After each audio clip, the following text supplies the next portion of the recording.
Well, hello, my fellow Wastelanders. Welcome once again to Blind Dad Does. My name is Ira, and I hope that you're having a very, very good day. Today has been a very weird day, to say the least, but we are here, we are online, we are ready to go, and hopefully everybody out there is, ready to have a decent time, a good time, a wondrous time, a time of adventure, a time beyond time, whatever, I don't know, whatever the case may be. I need to turn my light on too. I forgot to do that. There you go. Now you can see my beautiful face even better for whatever that's worth. I don't know. But anyways, so for those of you guys just tuning in and just kind of introducing yourself to me and all of that kind of good stuff, hello, where have you been? I've been here forever and trying to have a little bit of fun. I am a blind guy. I am just a few inches away from a monitor here as I try to play games and try to do the best that I can, but that is me in a nutshell. And yeah, I try to be a nice, friendly guy. Yes, a nice, friendly guy. That's what I am, right? Yes, indeed. Well, tonight we are back in Fallout 76, and there's been a little bit of bugginess going on, of course, already with this stupid patch that they just came out with. Yeah, okay. Nice guy, Ira. Nice guy. You need to be a nice guy. So the new patch just came out. Steel Rain. Great. Awesome. Wonderful. All the changes that came with it, all the legendary items that you can now get, all of the wondrous things that come about with it. The new season has started.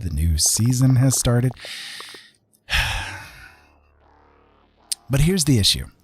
So they came out with the new season, and of course the new week started. So with the new season comes the new week, comes the new challenges, comes the new ability to get more points so that you can get your ranks and all of that kind of good stuff, right? Well, of course, Bethesda cannot do anything without doing some kind of bugginess, right? So what ended up happening was when I logged in earlier to see what things, make sure that the game was working, basically, after the patch, because we have encountered that before, have we not, my friends? Yes, we have indeed. But I logged in, and I went to check my challenges. And, well, here's the daily challenges. I did end up getting the first one complete because I went into my shelter, and therefore we got 250 points just for walking into our shelter. But take a look at my weeklies. They're all completed, and yet I got none of the points for it.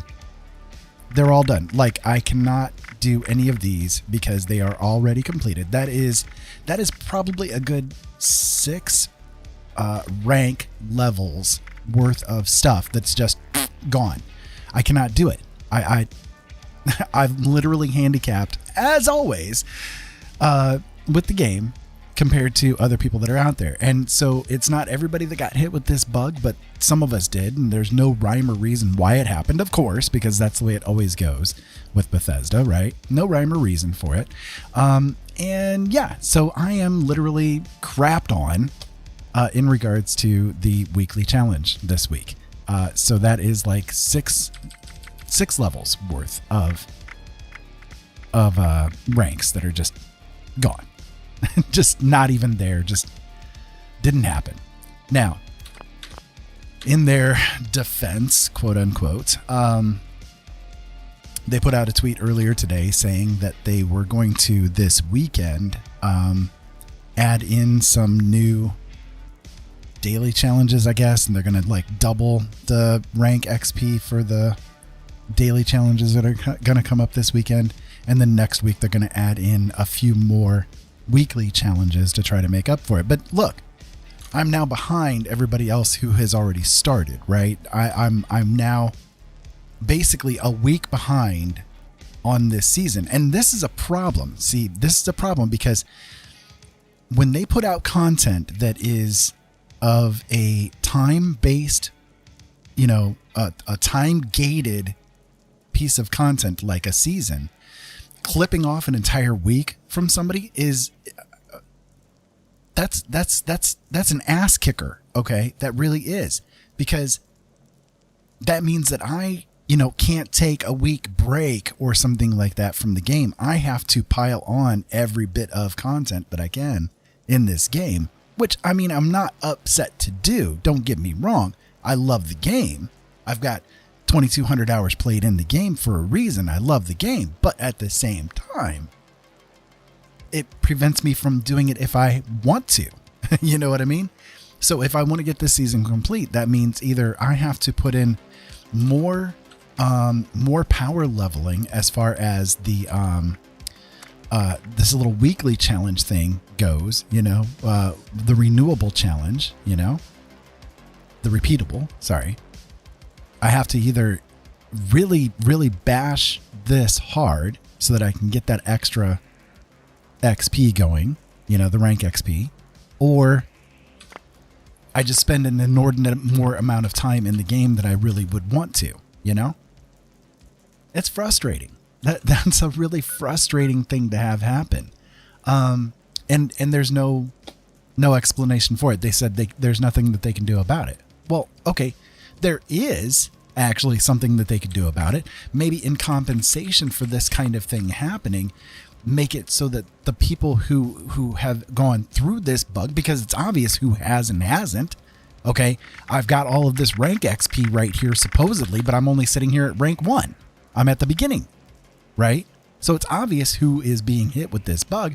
Maybe in compensation, they could say, oh, I don't know, well, let's just give you the XP from it. That would make sense, right? I don't know. It's no skin off of their teeth to do it. But no, they're gonna do the doubling of XP for the dailies for the weekend or whatever the case may be. That's fine, but that means that everybody else is gonna get it too, right? So everybody else who's already, my wife was playing the game earlier tonight and she's already sitting at like rank 6, barely touching the game, because she didn't get hit by this bug. It's really frustrating, So this is after me trying to do Outlanders last night and having the whole, let's just disconnect you at random for no reason whatsoever, and you have to start this whole mission part of things over again. Yeah, wonderful, So it's like, I don't know. It's just a little frustrating, Anyways, moving on. Let's take a look and see what we actually have going on. So the Atomic Shop this week, there was a fair amount of decent stuff in it. There are a few things that I would really like to get a hold of, up to and including they've got the Abandoned Mine in here now, which looks really cool. I definitely would love to pick that up. I'm a camp ho, I love all the camp stuff. And then let's see, they put out the Brotherhood stuff. So they've got the Brotherhood bundle, which looks like it's got some decent things in it. The power armor looks okay. I really want this armory though. This armory looks really nice. And this high-tech stash box thing looks really cool too. So the hat, meh, I can completely pass on that. But let's see. They've also got still remaining the 4th of July stuff, the patriotic stuff. They've got the door-to-door stuff still on sale, which I don't know. I wouldn't mind picking up that Stein. Still haven't done that yet. They've got the vendor sets back, which I've never gotten these, and I'm tempted to pick them up. Although the fact that the vendors now have like all of the vendor stuff available, I don't know if I'd ever end up making use of them. It used to be where, at my camps, I would set it up so that the each little individual, it was kind of like a mall, where each individual room or section of my sales floor was dedicated to a different thing that you could do as far as the sales goes. So I had a weapon room with weapons on display and everything, and there was the weapons vendor right there. I'd have food and stims and all that kind of stuff, and another one that would be like kind of like a restaurant and all that, so it was kind of fun to do that. And when they took that kind of thing away, I don't know, I haven't really had the heart to go back in and try to do another kind of vendor mall looking kind of a thing since then. So I don't know. I don't know if I'll actually pick these up or not. They're there for a few more days. I've got a few days to mull over it, but, 5 days. And then, let's see, we had the freebie, the Brotherhood Flare that you can put on your backpack. This was the thing that you got this was the thing that you got right here if you're a Fallout First member, the Mr. Fuzzy Flare. This Brotherhood Flare was a freebie, and then the Trail Fireworks were a freebie. So not bad. You know, some decent items this week in the Atomic Shop. Not as good as what I thought we might get based on the fact that we just got this brand new expansion pack for the game. But still, not too bad. Not too bad. So, and then the challenges for the week, or for the day, sorry.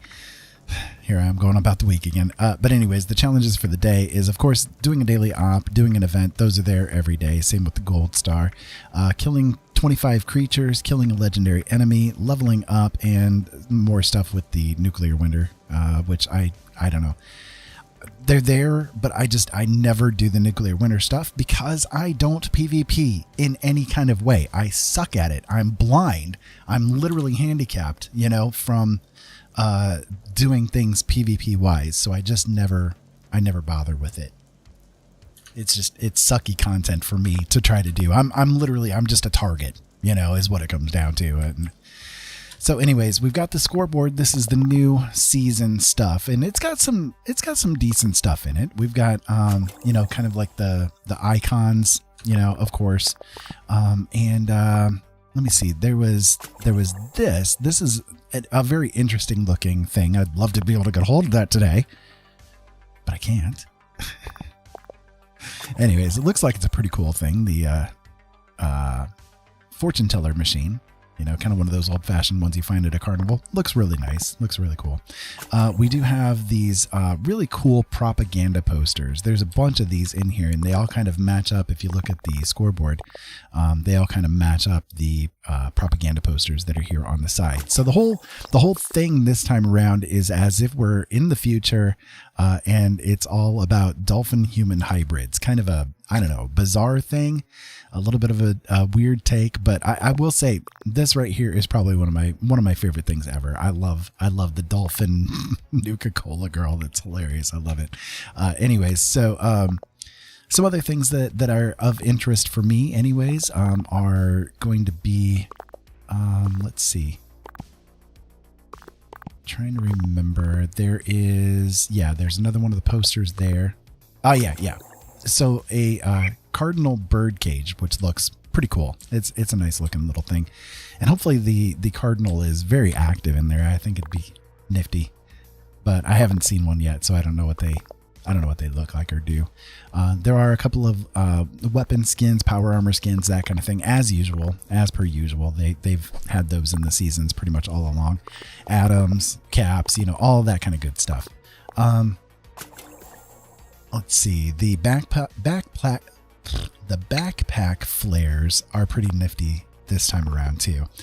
And then open and close sign. I could definitely make use of this in one of my camps. I think that's pretty cool looking. It's nice.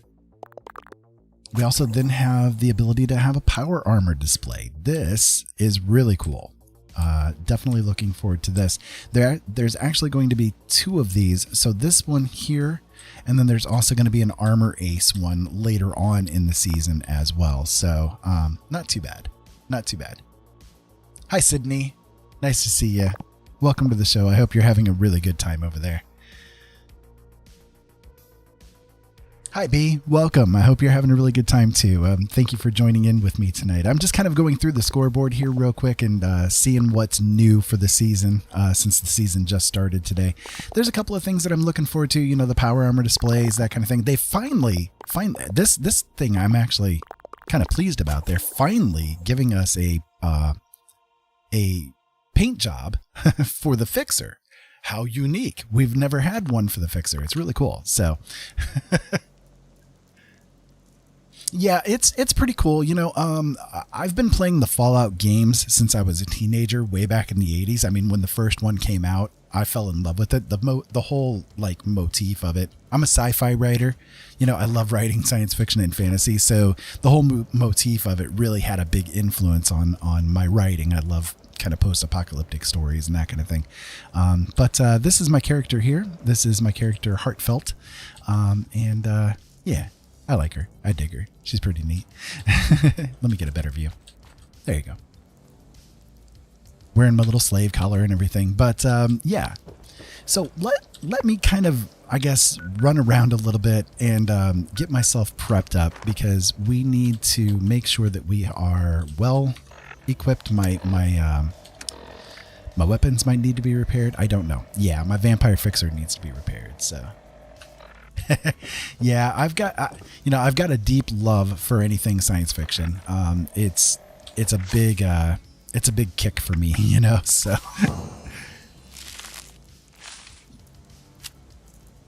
Oh, you write fantasy. What kind of fantasy genre do you write in? Do you write in? I'm curious. I've written a few fantasy stories. A lot of my fantasy stories, I mean, I'm kind of, I guess what you could say, speculative fiction more than anything. I kind of mix up genres a little bit. So, my fantasy stories kind of have a little bit of science fiction elements in them. My science fiction stories have a little bit of fantasy elements written in them. Yeah, I'm kind of weird, but it is what it is, I guess. One of my favorites that I've written, I don't know if you ever would be interested in something like this, but one of my favorites that I've ever written was a story called Silent Steps. It's in a series that I called the Takik series, and it's about a planet of elves that have been invaded and enslaved by a group of aliens. So kind of that mix of fantasy and sci-fi together. So the main character of the story, Aelin, is a 14-year-old elf girl who cannot talk. She was born without the ability to speak, and yet she is able to hear and understand words and is being taught by the things of nature. So trees, flowers, animals, all of that kind of stuff actually come and teach her everything that she needs to know. So yeah, it's kind of an interesting little storyline that I came up with it. But I'm weird. What can I say? Another series of books that I've written is called the Tanglewood series, the Black Rose Files. Those are also fantasy and science fiction kind of mixed together. The premise of those is each of the books is sort of an individualized story within the whole arc. So like the first episode, you kind of think of it like a TV series, like an episodic TV series. Each of the books takes place within the same town, but the books have a different person as the main focus of the story. So yeah, it's published. I will say, the one, if you're interested, because I know Ollie. Tell Ollie your email address and I'll actually send it to you, because unfortunately, here's what happens when you have to deal with publishers. Okay. The publisher that I was working with this book series, the book series, so I signed the contract with them. I sent them the manuscript. I actually had the whole thing prepped, completely ready to go. Literally, the only thing that they had to do was to push a button and it would be published and on the market and ready to go, right? So they did that. They did get the book published. However, the version that they ended up publishing that is out there on the market right now is completely destroyed. It's got so many typos in it. It's got so many errors. Like there's I don't know, like paragraphs that are out of place and all kinds of, like, just, it's insane. I don't know how they managed to do it. And yet that's what's out there. And within a couple of months of them publishing that book, they ended up folding. They closed down. And so I'm not the only author that ended up basically getting screwed by these people, but it was rough, but the problem is that they still hold the rights to the book, right? They're the ones that published it. So because I sold the rights to them, they still hold the rights to that book. So I cannot, unless I go through and rewrite things in the book, I can't actually republish it myself. I would have to change it significantly for the book to be considered to be valid, essentially, is what it comes down to. So anyways, I know that you do know Ollie. If you give Ollie your email address, I'll actually send the book to you for free. I will totally send it to you for free if you're interested in reading it. So Yeah, it's insane because I know I could get them on breach of contract because they did breach my contract. They never paid me any royalties for the sales of books that had happened, but entertainment lawyers are not very cheap, and we're po. I'm so poor I can't afford the OR. I live on disability because I'm of my blindness. I just there's nothing that I can do about it. And they have fought me tooth and nail. Like I have tried to get the people who still hold it to release it back to me, and they've refused to do so. It's one big mess. But anyways, yeah, if you're truly interested, I would love to send it to you. I'm happy to do it. All I want is for people to read the story, because I think it's a good story. So yeah, B, totally. Again, give Ollie the info and I will happily send the manuscript to you. No problem. No problem.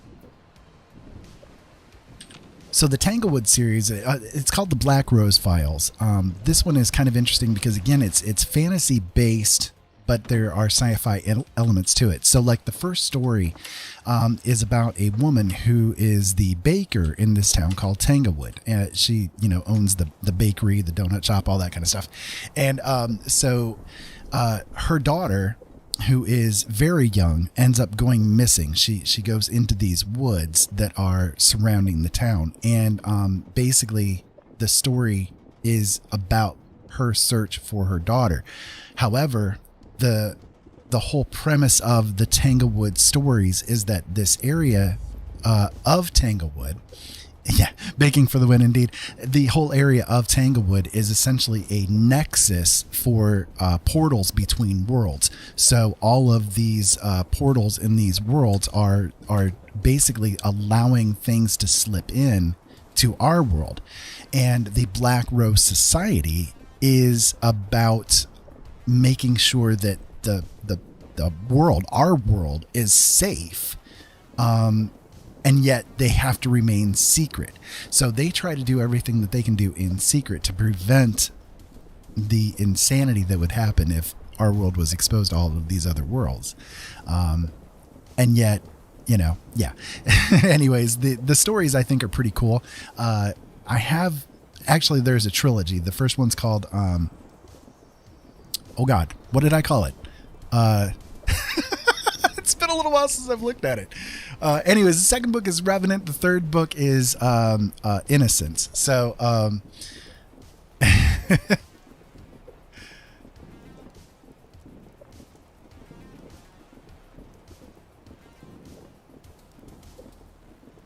yeah, yeah. I'm an older guy, but I do like. One of the things that's funny is that I actually tend to write from a female perspective, and I've been told by many people who have read my books that even though I am a man, I tend to inherently have an understanding of what women are all about, and like the books, the stories that I write for them. You really can't tell the difference whether or not it was a guy or a girl who wrote it. So.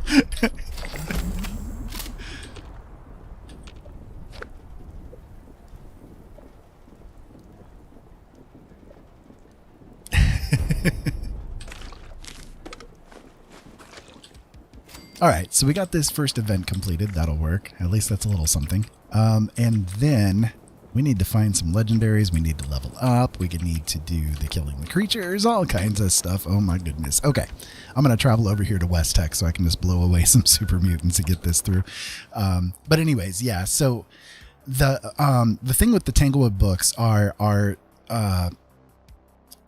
the Black Rose Society has access to magic. Like, magic in our world is real, but they have been doing everything that they can do for thousands of years to prevent people from really knowing that it's real, because if it became known that people could do magic, then the chaos that would take place would be enough to destroy the world, or at least so the Black Rose Society fears. So they have been working for centuries trying to keep people from discovering what actually is the truth.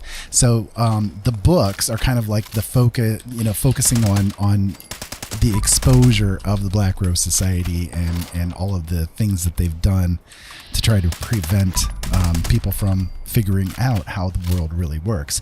But at the same time, like, the Black Rose Society is doing good because they're preventing the creatures and aliens and all kinds of destructive forces from being able to enter our planet and basically destroy us, you know? So who's right and who's wrong, right? That's what the books are all about. So I think it's interesting, you know, it's a weird set of stories, but yeah.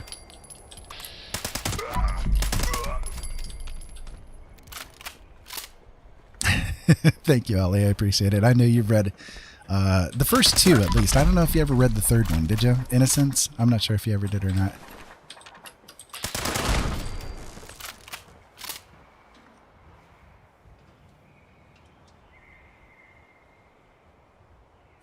Yeah, you did, didn't you? Okay. See, I couldn't remember if you did or not. Yeah, I mean, humans getting their hands on... Can you imagine, you know, if you could...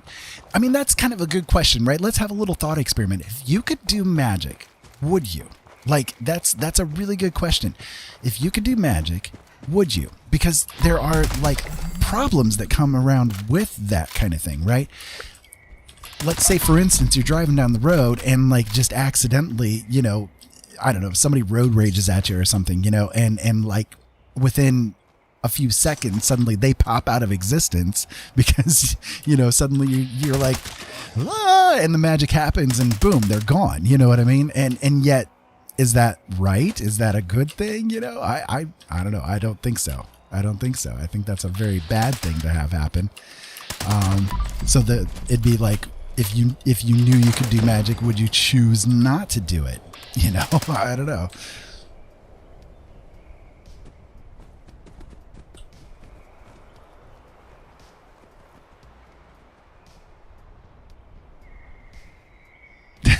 Right? Could you imagine what the internet would be like with it? Yeah, exactly. And you know, if you could imagine this too, you know, if the internet discussions took place about magic and then somebody, you know, trolled you or something like that, you could just pop them out of existence or I don't know, make it so that the crotch itches unendingly or something, you know? I mean, just whatever comes to your mind. And yet again, would that be the right thing to do? Maybe one of the side effects of doing magic is that what happens to them also happens to you. You know, I mean, I don't know. You never know, right? You never know. This is the weird crap I like to think about at 3 o'clock in the morning.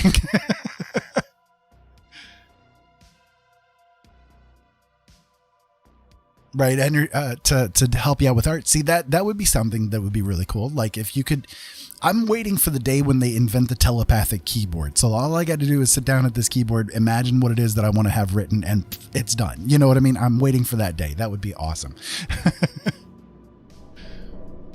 Magic and ADHD, a good combination. I don't know. That would be interesting, I think. Yeah.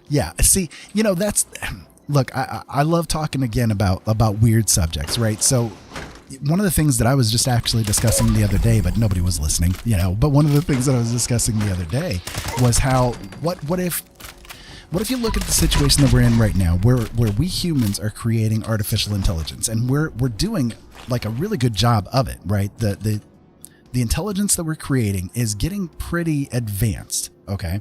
So if we as humans are creating this artificial intelligence, there are really a lot of ethical questions that come up with it, because if you consider things this way, how do we treat our children? Okay. By and large, our children are treated very badly. And I know this because I was raised by a whiskey drunk. I was raised by a neglectful mother. You know, all of these things were there in my childhood. And I recognize that many other children have gone through this same kind of experience too. So, bearing that in mind, here we have this situation where we are creating artificial technology. But are we really ready for that? Because essentially what we are creating is a species that is outside of us, but they are our children. That's what it really comes down to. They are our children. And how do we treat our children right now? Pretty bad, right? Pretty bad. So do we have the right to bring into the universe this creation, knowing that we already treat our creations very badly, you know? What does that bring to the future? I mean, if you look at the way that AI has acted, what was it, just a couple of years ago? I think it was it Intel? I think Intel put out an AI onto the internet, and they put it on Twitter. And within one day, it devolved from being like, I want to be friends with everybody and everybody's great. And how are you doing? It's nice to meet you. Within 24 hours, they had to take it down because it devolved into F me daddy and Nazis are great. And they were right, you know, within 24 hours because of the interactions that it had with the humans. I mean, so are we really ready for it, you know? And so the idea of this whole magic stuff, you know, if humans really could do magic and everything like that, I mean, that again comes into problematic thoughts, because are we really ready and mature? I don't think we're mature enough to be able to handle having the whole AI deal, right? Let alone having access to phenomenal cosmic power and an itty bitty living space.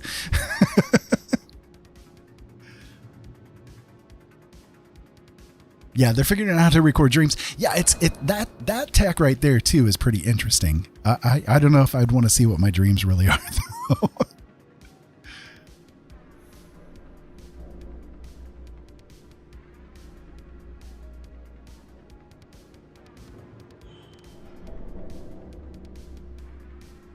Yeah, I mean, you know,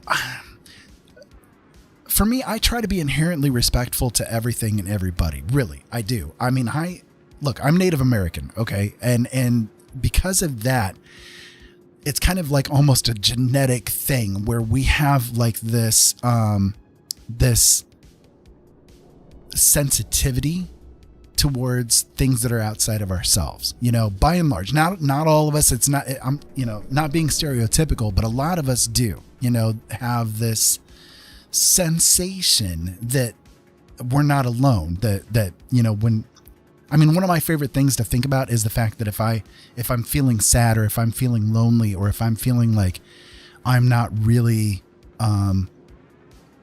worthwhile or anything along those lines, one of my favorite things to do is to go out and sit next to a tree and just breathe with the tree and understand that this tree is outputting its oxygen to me and I'm giving it the carbon dioxide back. We're literally breathing each other's breaths. We're sharing each other's breaths. This majestic thing that's been here for years and years and years is there with me in that moment in time. And I'm helping it to live, and it's helping me to live. Therefore, I'm not alone. I'm really actually not alone, and I'm worthwhile, you see. So that's one of my favorite things to do when I'm feeling really bad. You know, I go outside and I look as best as I can. Doesn't work so well anymore because of my eyesight, because again, I'm blind at this point in time, right? But if I look up at the stars and I see a star sitting there, sometimes I can catch it, you know, sometimes I can catch a glimpse of it if I squint really hard, you know, and I know, like, listen guys, this is very deep, okay? This is really interesting, deep, right? Take this into yourselves and take it for whatever it's worth. But if you go out and you look at a star, understand that star could have 20 million years ago sent its life force out into the universe, and those photons are literally pieces of matter. That light is literally, it's a piece of matter, and it enters into your eye and it becomes a part of you. That star now literally has become a part of you. Okay. So and it gave itself 20 million years ago, knowing that you are going to be right there in that moment in time to take its life force into yourself. You see, you're worthwhile. You're worth it. You literally are made of the stuff that the universe is created from. So don't ever feel like you're not worthy. Don't ever feel like you're alone. You're not. You're not.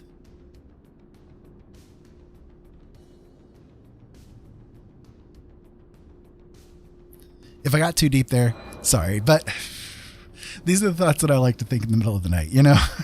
You guys can come along with the ride. So anyways, we'll go back into killing some super mutants here. Didn't expect to get all deep on you guys tonight, but there you go. So anyways, my name is Ira. I hope you guys are having a great night.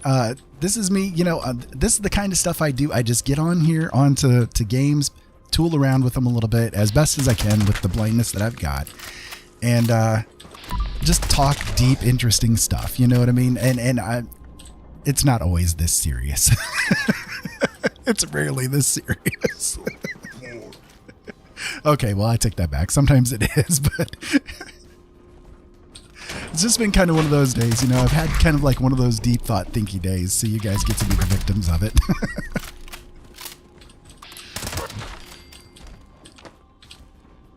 Ollie kind of makes fun of me because it's like all of my stories revolve around weird things. And so,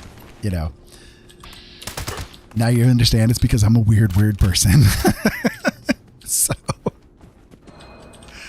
but if you guys are interested, I am on every night. I do live stream all the time, and I'd love for you guys to come on over and join in with my little family here. This is me. This is what I do. I do this because I feel like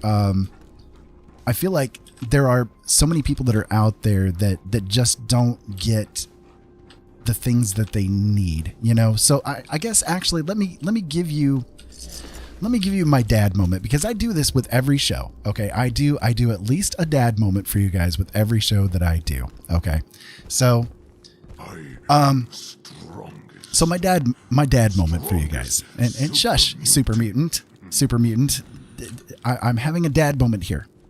Anyways, let me put it to you this way. Okay.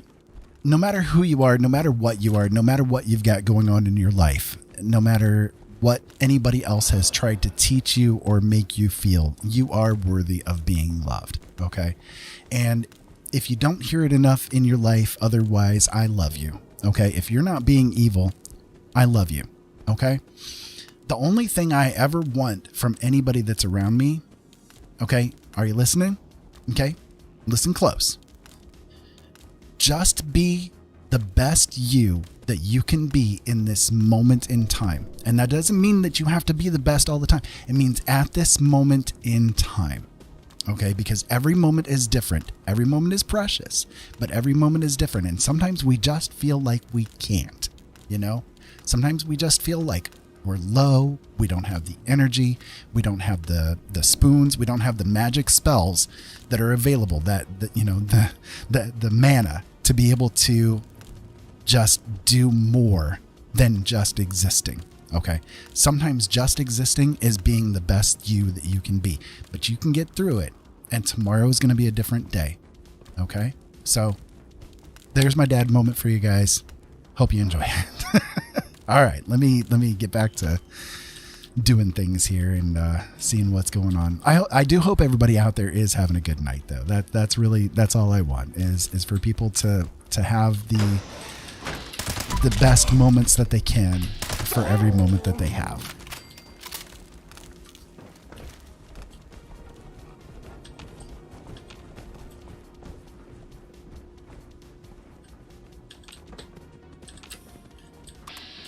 Thank you. I appreciate it.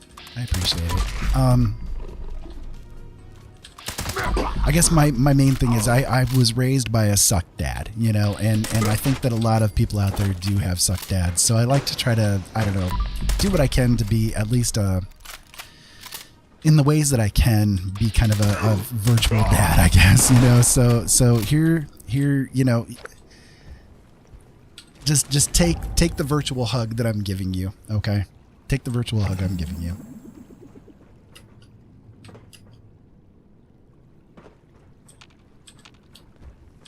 And just again, know that you're loved.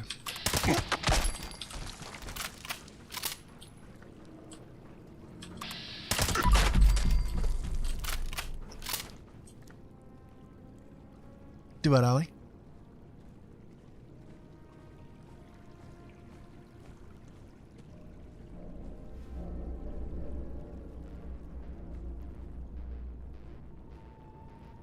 Hey Breeze, how you doing? It's good to see you. You've not been around since my radio days. It's been a while.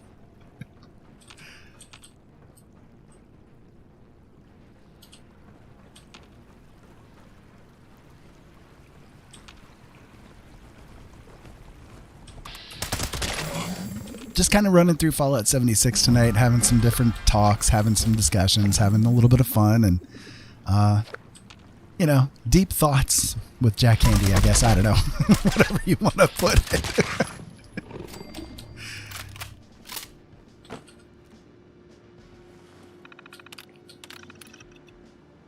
Aw, thank you, Sydney. I love you too. I do. I absolutely do. 100%. 100%.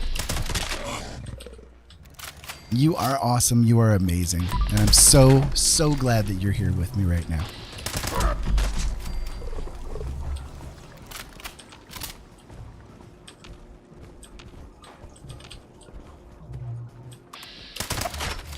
There we go. I am so close to death right now. My rads are so hard. I'm like on the verge, but I should be able to be okay, I guess.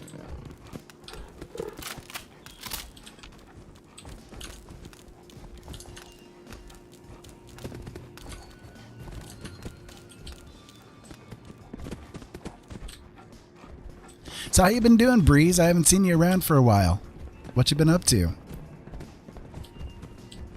For those of you guys unaware, I used to do a radio show, and I did it for a number of years, and I ended up walking away from it because I had a lot of stress. I ended up getting so stressed out that I ended up with diabetes. That's how stressed out I was.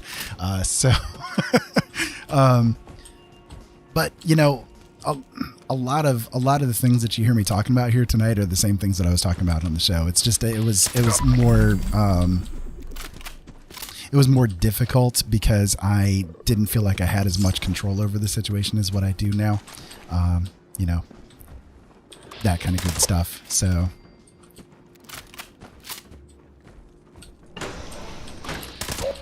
let's see. Where are the others? I know there's at least another couple in here. So if you're wondering, yeah, I am blind. I do play these games blind. I'm just like a couple of inches away from my monitor so that I can try to squint and see as best as I can. It's not easy, but, you know, I try to do the best I can. So camping and riding motorcycles. See, that would be awesome. That would be an awesome way to spend some time. I love that. Let me see. Wow. I've gotten pretty much all the dailies completed for the day already. And you know, this right here is so frustrating to me. Okay, the way that this game works, you know, you have to complete the seasons by getting the score points. And when I logged in today, all of these things were completed. I got hit with a bug. Of course, I got hit with the bug. I always get hit with the bugs. You know, it's just so frustrating. So frustrating. We did get the first part of the season though done. Let me get my rank goodie here. Yeah, we got the icon. There we go. Good enough.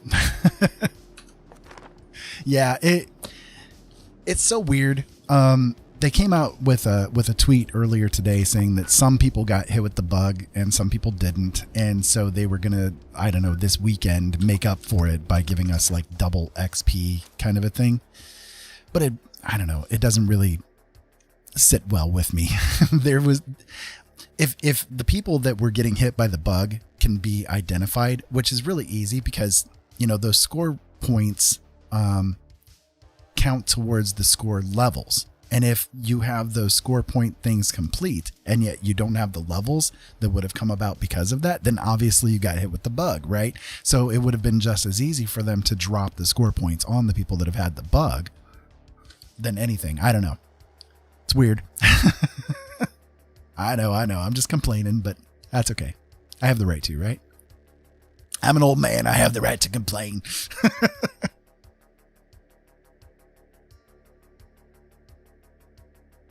So, you know, I have this feeling, look, I'm one of those weird people. Okay. Sometimes I get weird feelings, weird sensations, all that kind of stuff. But I have the feeling that right now somebody is kind of needing to hear this. So I'm going to actually pause things here real quick on the game.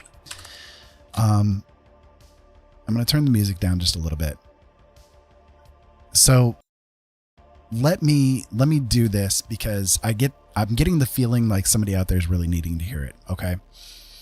When I was younger, it's unfortunate, but when I was much younger, much younger man back in the days when dirt was new, I tried to commit suicide 33 times. And obviously I didn't succeed. Okay. But I tried because I was tired of life. I didn't think that I was worth being here. What ended up getting me through that time in my life was a promise that I made to myself. And if you're hearing me right now, I want you to make this promise to yourself and to me. Okay. Do it to somebody else too, because then you've got some accountability. Okay. Every day when you wake up, I want you to decide in that moment in time whether or not today is the day you're going to do it. Okay. And then I want you to make a list, and pinky swear to me that you're going to do this. I want you to make a list of all of the reasons why you think you don't need to be here. And I want you to also make a list of all of the reasons why you want to be. Okay? That could be because you love the taste of pizza. You love ice cream. You love your dog. You love your cat. You don't want your cat to be alone. Whatever the case may be, write them all down. And promise that if there is at least one thing on that list for the reasons to stay, then you have made that decision that day already, and you're not going to think about it again that day. The decision's already been made. You've already decided, nope, today is not the day. So if the thought starts to swim in your head, no, the decision's already been made. I'm not going to do it. You see what I mean? And the power of this thing is that it's going to get you through those moments that are there for you. But at the same time, it's going to give you a list, a laundry list of all of the reasons why you think that your life is needing to change. And you can start working on those things one thing at a time. Okay? You don't have to do them all right now. You don't have to do them all today. But you can start working on them at least a little bit, you know? So I want you to make that promise to me. You don't have to type it in the chat or anything like that, but I want you to make that promise to me that this is what you're going to do. Okay? Don't call yourself out. It's fine. But if you can do that, you're going to get through it. Do it when you are feeling good. Do it when you're feeling bad. Do it when you're feeling good, because then you're going to be in the habit of doing it even when you do feel bad. You're still going to have that habitual thing kicked in that you're going to do this every day. You see what I mean? You're going to remember it. You're going to know, hey, I need to do this today. Do it when you wake up. You see what I mean? So I hope that you take all of that for what it's worth and use it, okay? Use it, because I love you. I do. I love you deeply, and I want to make sure that you're here with me again, okay? And one of the things that you probably know, but you need to be told from a dad, okay, is that those toxic people that are in your life, you need to get rid of them. You can get rid of them. Even if you're saddled with them genetically, it doesn't matter. You can walk away from them. You may not be old enough to walk away from them quite yet, but you will be. Bear down, bear with it until you can walk away, and never look back. I had to do that with a lot of my family members, drunkards and thieves. That was most of what they were, and I didn't want my kids exposed to that. So I walked away from them.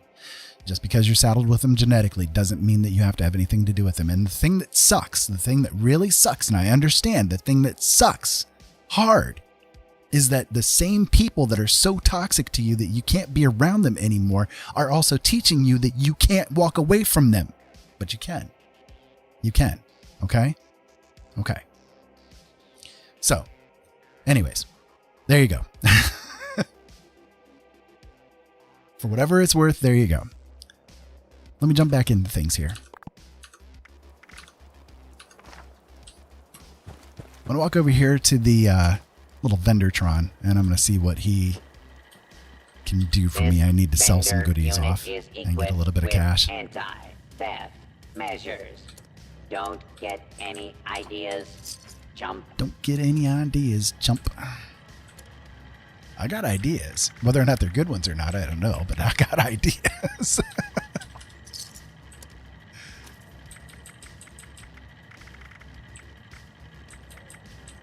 Start up here before your next kill.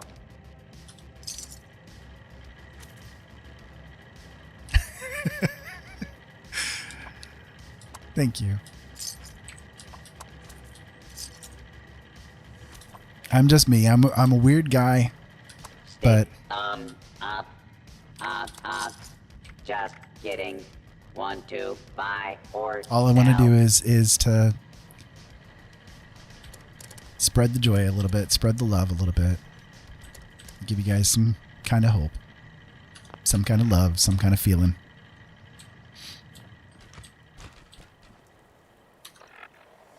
So we picked up a Gourmand's weapon, a Gourmand's radium rifle, which is interesting because this is one of the brand new legendary effects that came out with the patch today. So Gourmand's, this is the damage increases as you fill your hunger and thirst meters. It also has a faster fire rate and less VATS action point cost. This is actually a pretty decent weapon. This is actually pretty decent. My RNG Angel actually did me some good tonight. So we need to make sure to praise the angel tonight. Praise the angel. Apparently me firing Sally in HR did help out the situation with my RNG Angel. I know. My angel was having such a rough time with Sally, but you know.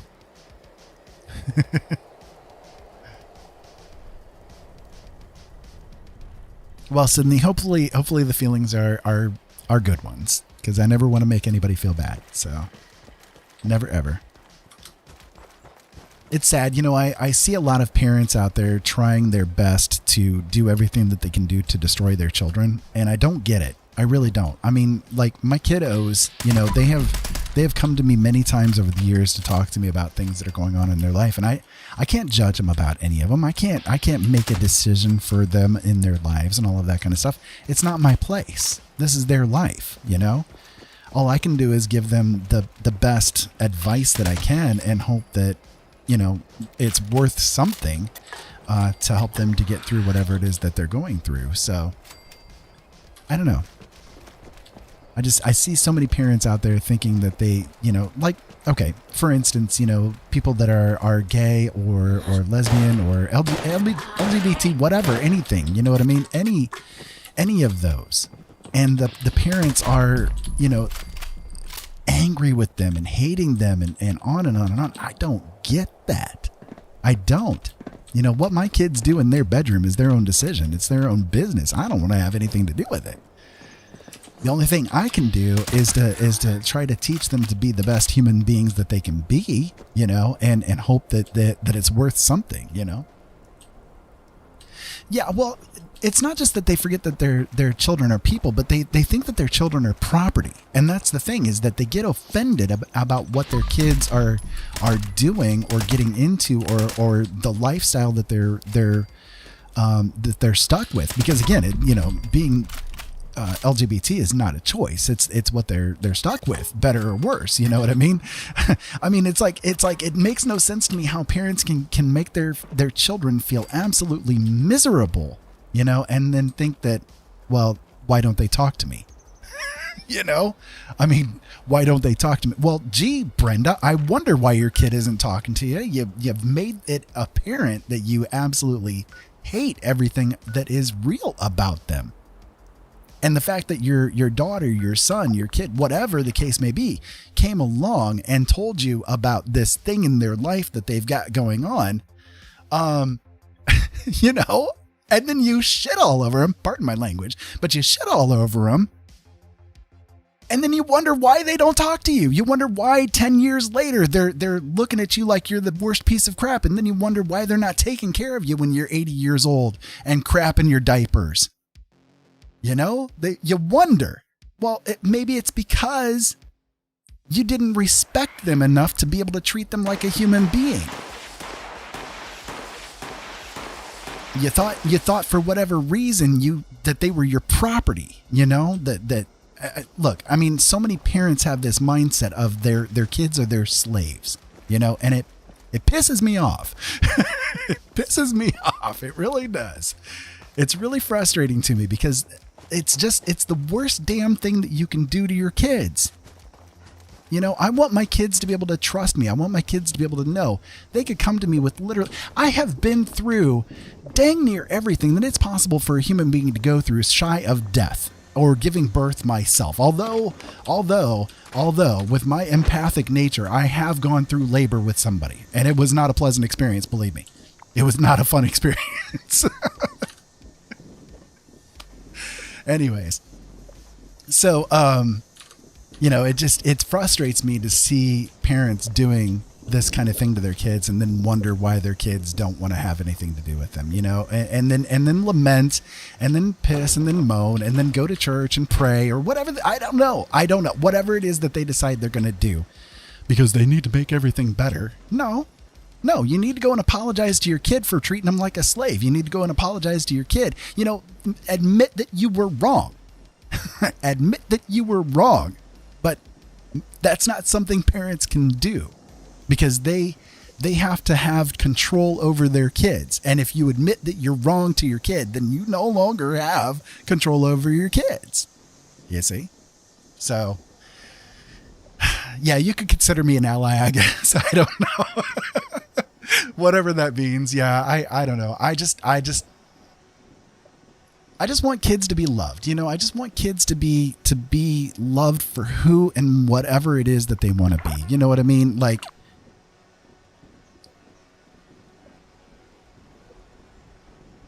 yeah.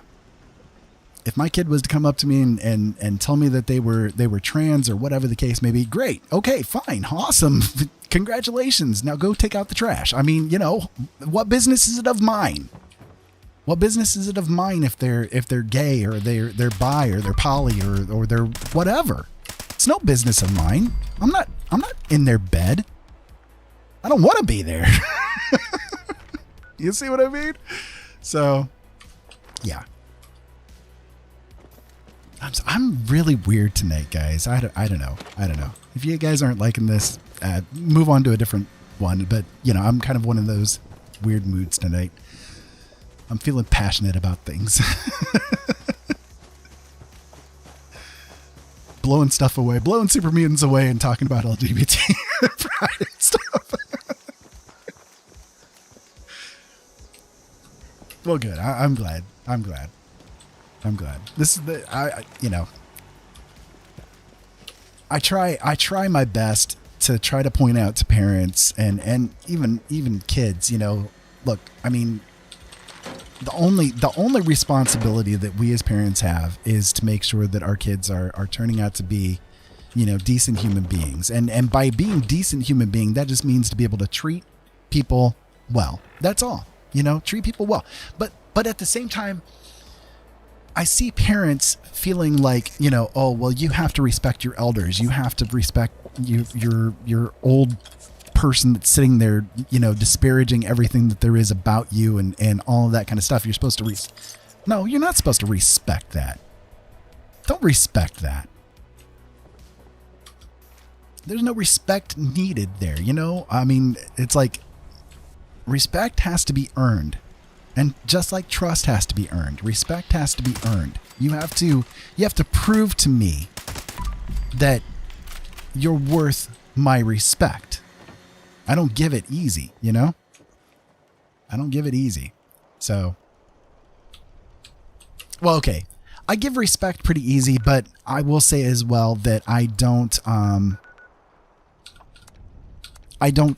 cotton to what people do to each other either, you know? Like I don't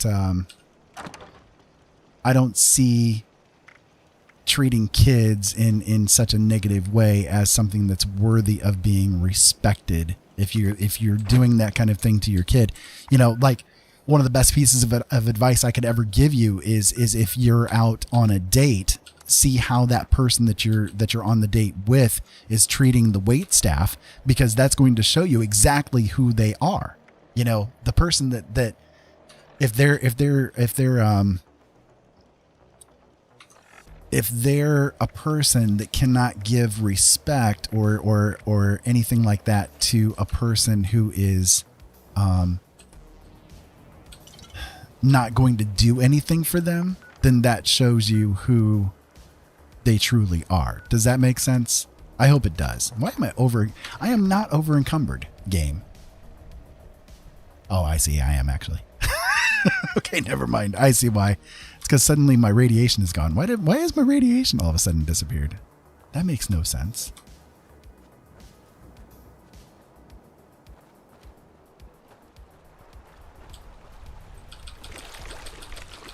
I guess the best way I can put it is how they treat somebody that they don't have to be nice to will show you how they're going to be when you're together with them later, and they don't have to be nice to you anymore. They've already gotten out of you what they want to have, you know? That's I guess what it comes down to. You pay attention to how they act around those other people. So anyway. So, topic of the day, question of the day. If you, okay, because again, I'm into Star Wars, I'm into sci-fi, I'm into all kinds of stuff, right? So one thought experiment that I've been kind of playing around with or tooling around with the past couple of days is if you could be in the Star Wars universe and you could be either light side or dark side. Let's say one day you wake up and suddenly you're in the Star Wars universe, right? And you wake up and you realize that you have force powers. Would you want to be light side or dark side? What direction would you want to go? And I question because this is a good thought experiment to see like how you think about life, I guess is the best way I can put it. So like for me, okay, most people I think would end up choosing the light side. You know, they want to be Jedi, they want to be light side, they don't want to be Sith, and so on and so forth. And at the same time, there are a lot of people that would choose to be Sith because unending and unfeathered power is available to you on the dark side, right? So to me it's a good question because I think that both have their appeal. But at the same time, if you're going all light side, you know, there's nothing that you can do if somebody is like in trouble, for instance. Right? A lot of the teachings of the Sith. Yeah, exactly. The Sith, you know, the dark side offers like a lot of power, you know, unlimited power, unfettered. You've got no ties to anybody. You've got nothing to do with anybody. You can be anything that you want to be. You could do anything that you want to do and nobody can say boo about it, right? But at the same time, the light side has the kind of more joy, I guess you could say, in certain ways. For me, I think like the gray area, walking the fine line between the two would be the best. Because, like, you know, for instance, if you're light side kind of thing, right? You're a light Jedi, then it's much more difficult because we as human beings have so many foibles that slipping into the dark side would be easy. We all kind of like have a negative bent on things because it's a survival instinct. You have to look at the shadows. You have to look at the darker things to be protected because you have to know what's there, right? Haven't seen Star Wars in ages. It's still a decent thought though, right? It's still a decent thought experiment. B would accidentally join the Sith by accident. Right, yeah. I mean, that's the thing. Like, the dark side does have that kind of thing, you know, where you are able to make your own life, basically, you know. But having a gray kind of a thing, if you were light side and somebody was enslaved, for instance, and you wanted to free them, I mean, being a Jedi would actually essentially prevent you from doing that. Because the lot in life that they're in at that moment in time is sort of what they're in, and to do otherwise would be interfering with things, right? So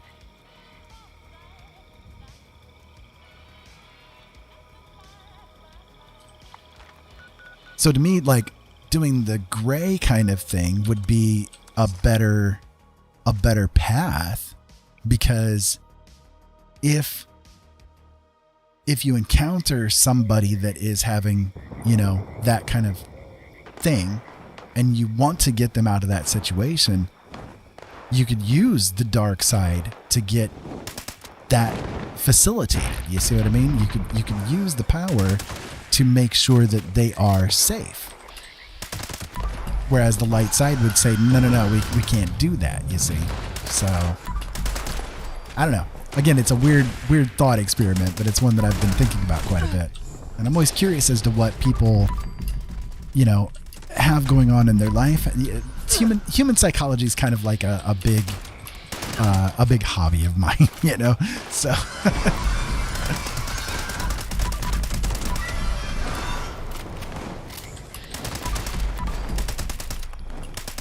these guys are just being evil.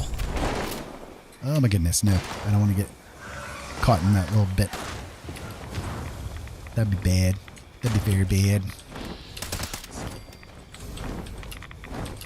These guys do not like me at all, and I'm about to die just from the radiation I'm getting exposed to. My goodness. Alright, let me kill this guy off here real quick. There we go. I do not want these rads. This is bad for me. Very bad for me.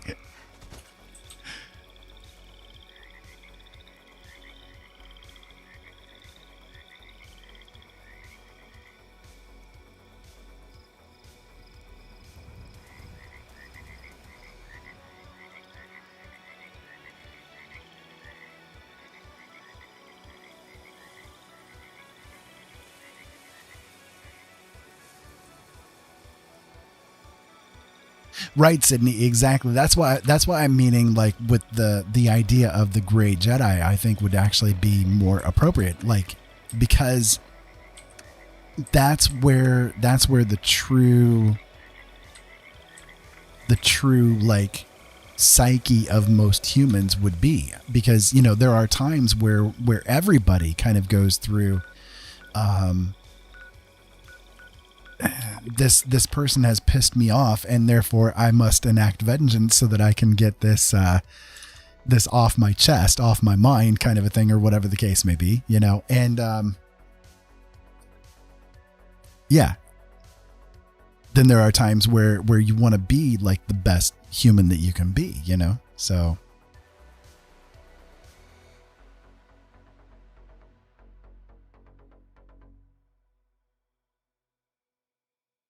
Right, Ollie. Yeah, exactly. Yeah, exactly. My chat box kind of messed up. I'm sorry, guys. It's let me do a little something here real quick. Give me 1 second. I gotta get this fixed.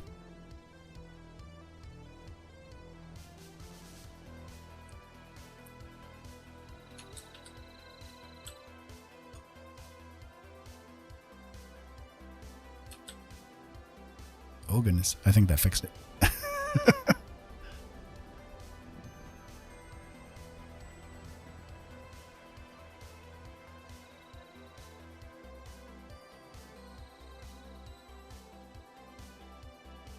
Right, exactly, Sydney. And that's extremely valid. That is extremely valid. I like that thought. That idea that we as human beings, okay, I guess let me put it to you this way. This is how I think of us as human beings. Okay. Let me get into this little safe spot here while I do this conversation. So here's what I think of human beings. Okay. Besides, we're kind of gross and smell, and sometimes I don't know. Anyways, we as human beings are walking down a path that's, pretty straight and narrow, right? We're just walking down this path. On one side of the road, you have all of the things that are dark, all of the things that would be considered evil, the angers, the fears, the frustrations, the lusting, the ice capades, everything that horrible about humanity is over on that side of the road. Okay. On the other side of the road, you have all of the things that are more light and love and peace and serenity and the joy of a crying baby and the Lucky Charms guy spreading his marshmallows everywhere. All of those things are on the other side. we as humans, we're not in one or the other. We're not in that dark area and we're not in the light area. We're walking right between, but sometimes our heads are turned more towards one than the other. But we don't live in the darkness. We don't live in the light. We're still right there in that center, right? So that's how I see humans in general. We have the capability of turning our heads and looking at the other things, but that doesn't always happen. We as humans, we kind of like have evolved to have this proclivity towards needing to keep an eye on the negative things, and therefore that's what we tend to immerse ourselves in, because that is what is a matter of survival. Our ancestors running around naked on the Serengeti needed to look at the dark things, like the shadows that might be coming out and hiding a lion that's going to eat them. You know what I mean?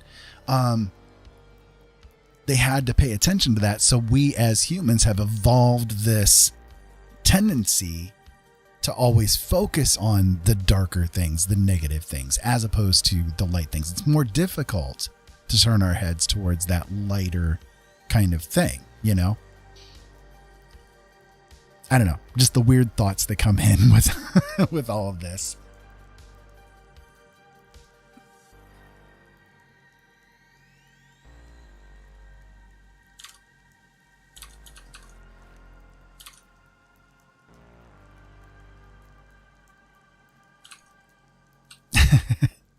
It's in one of the books that I wrote, actually.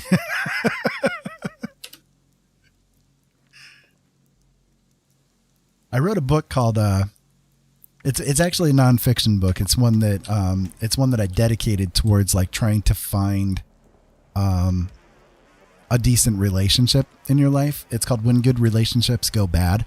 And it's all about like this kind of thing, you know, the fact that we as human beings, we evolved certain things, and because of that we have these tendencies towards being addicted to things that might not be the best for us. I guess is the best way I can put it.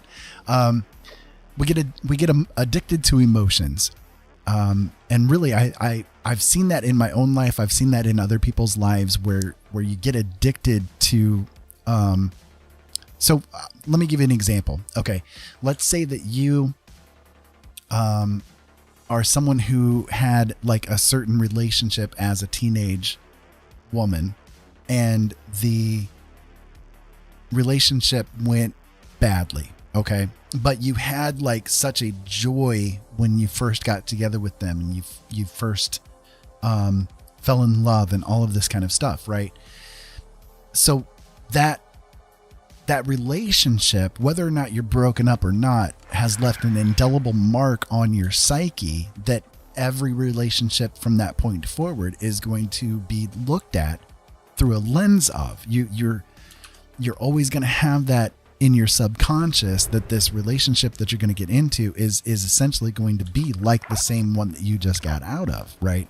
So no matter how hard you might try, you might find yourself still getting involved with the same person that you had that first relationship with. It you know, they may even look alike, or at least in similar ways. And it's because you have kind of grown addicted to the sensations that come with the relationship cycle. So you fall in love. That's an emotion that you have coursing through you. You go through all of the motions of the relationship. Those are all emotions that you're going to be feeling. And if you look really closely at the relationship patterns that you've had for your life, you might see that they are all kind of falling under the same patterns, the same things. You know what I mean?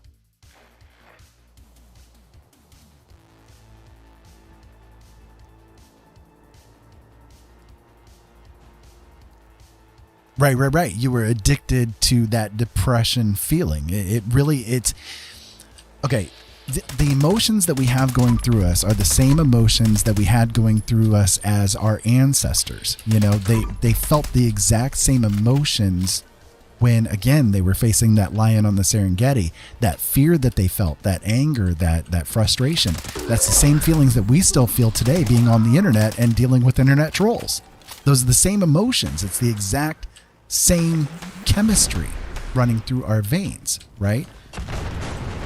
Different situation, but it's the same chemistry. So, but those emotions, those things can be very addictive, and you can find yourself basically kind of going through the exact same cycles over and over again, because that is what you're used to.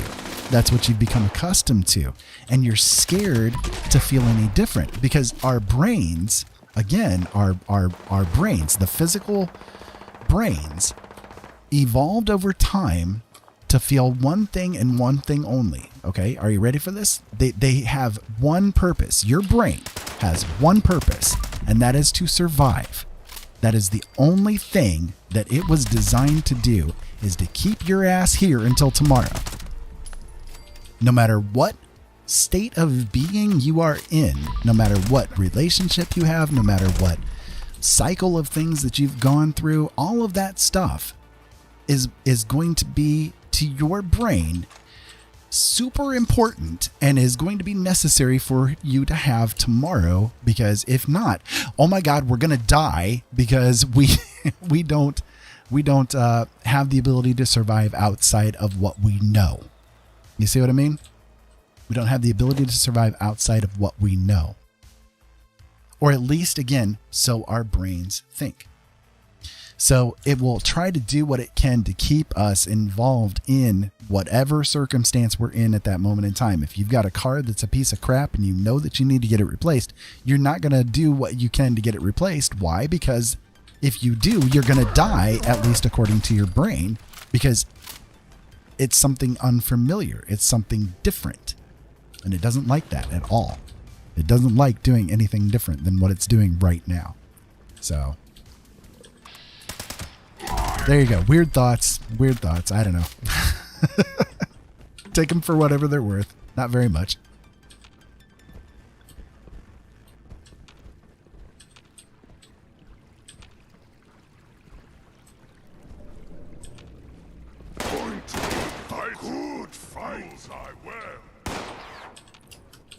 And the super mutants apparently spotted me, and I'm not sure exactly how. Well, thank you, Sydney. I do appreciate it, and you know, I'm glad that you're here tonight. I hope that everything that you've heard and everything that you feel and everything that you're going through is going to ultimately make it so that all of your dreams can come true, because that is what is really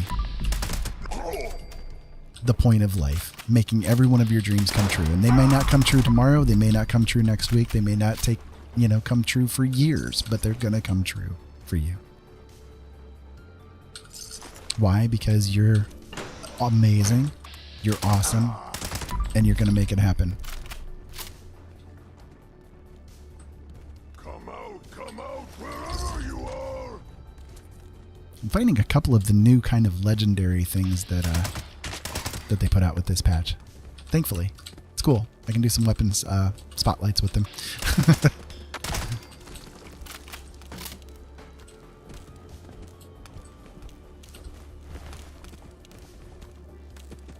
Stimmy emojis? What are those? You young fangled kids with your young fangled ways.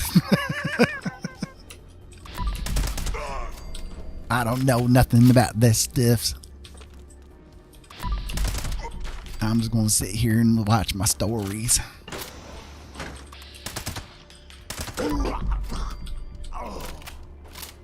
By the way, for those of you guys curious, I'm using an anti-armor fixer that has faster fire rate and faster reload speed, and I am using kind of your standard commando build to get through all of this stuff.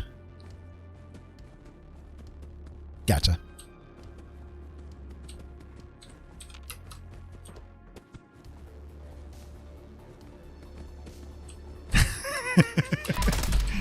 You young whippersnappers, get off my lawn!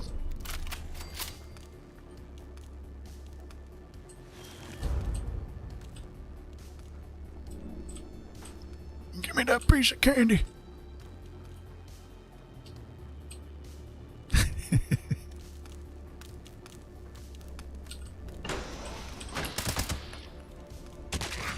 Well, that was some lag. Did you guys see that? That was super lag.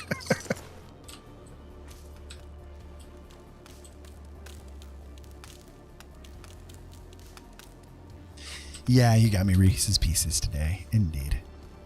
Indeed. I have not eaten them yet, though. I'm looking forward to it. I will be eating them after the show. That is for sure.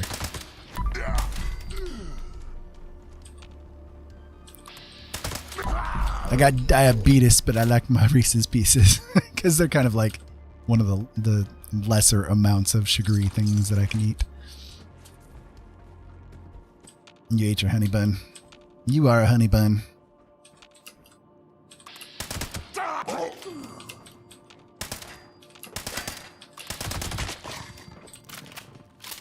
So I hope everybody's enjoying the show tonight. If you guys are new here, welcome. My name is Ira. This is Blind Dad Does. Tonight, Blind Dad is doing gaming. We're right now doing Fallout 76, taking part in the new season that just opened up today. And so far, so good, I guess.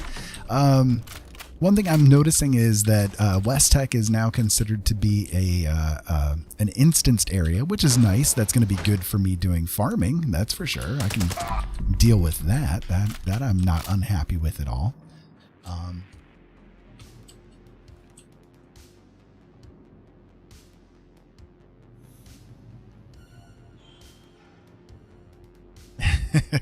Sweet pastry is the bane of my existence, man. It is my downfall. I had a raspberry zinger right before I started doing the show.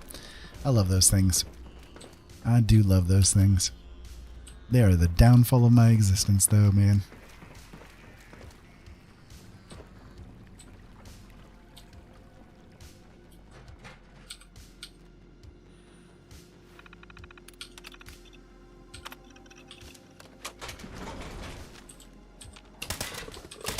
There we go.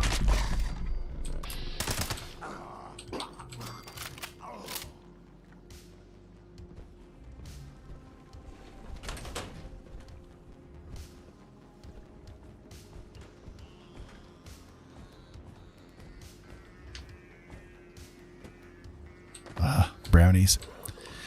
Man, I love brownies. Now you guys are getting me in the mood for sweets again. Darn it.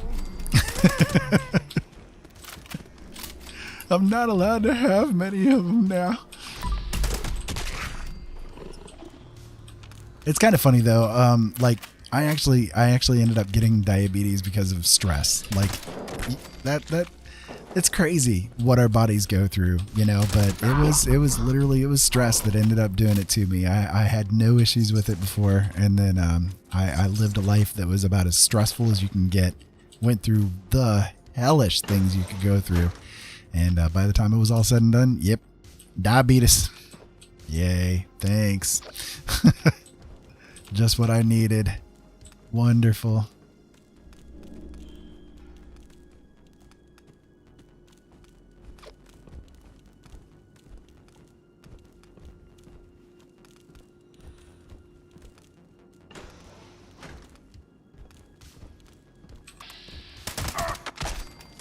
Cinnamon donuts, huh? I'm not a big fan of cinnamon. I never have been. I know a lot of people out there really like it, but I've never been a big fan of cinnamon. I don't know why.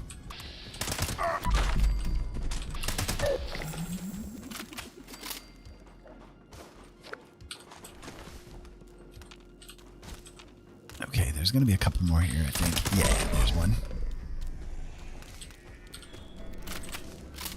Gotcha. Yeah.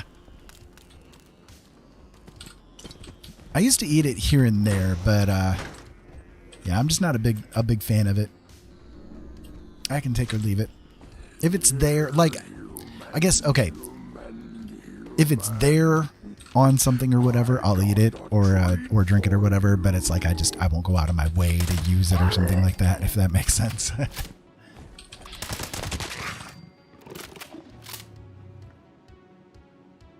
Yeah, you eat brown sugar out of the package. So that's where all our brown sugar is gone, huh? Okay, I see how it is. That stuff be spendy. I kid. You eat as much brown sugar as you want. It's kind of funny. Can I get personal there for a moment, Ollie?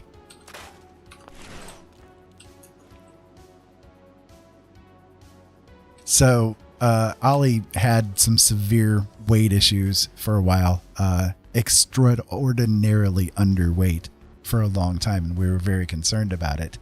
And so took him to a doctor, well, a nutritionist, and they told us, eat literally as if you're trying to get diabetes because you're never going to get there. And I'm sitting there like, as me as a diabetic, sitting there having the nutritionist tell us that. It made me cry, man. I'm just like, oh God, I want my sweets. I was extremely jealous.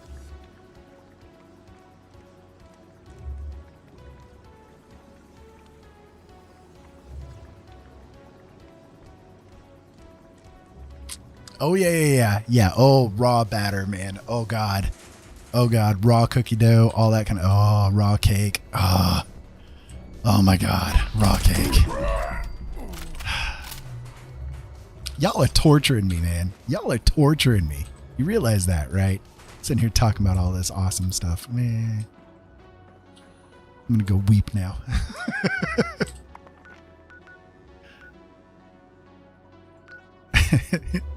And Ollie's going to be like, yeah, I'm going to go out and I'm going to get some of this sugary stuff right now. I'm going to come in and I'm going to eat it right in front of your face.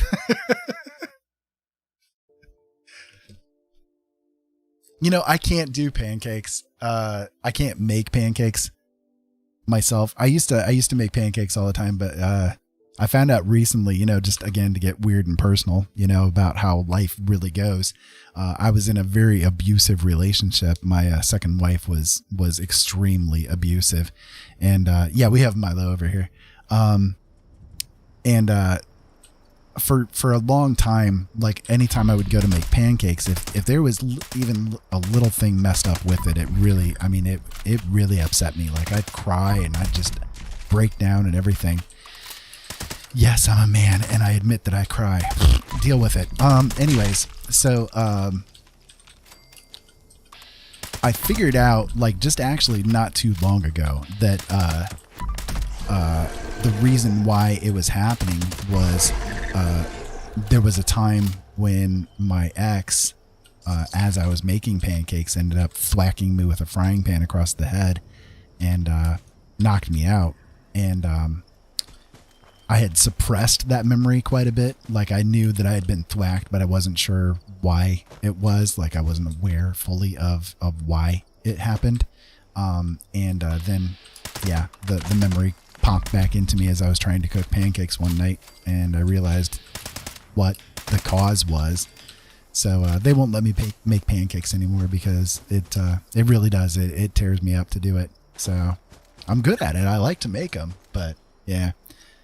Yeah, I mean, she was pretty horrible. I was in that relationship for about 5 years before I finally was able to make my escape from it. But it took me a fair bit of doing to get away from her.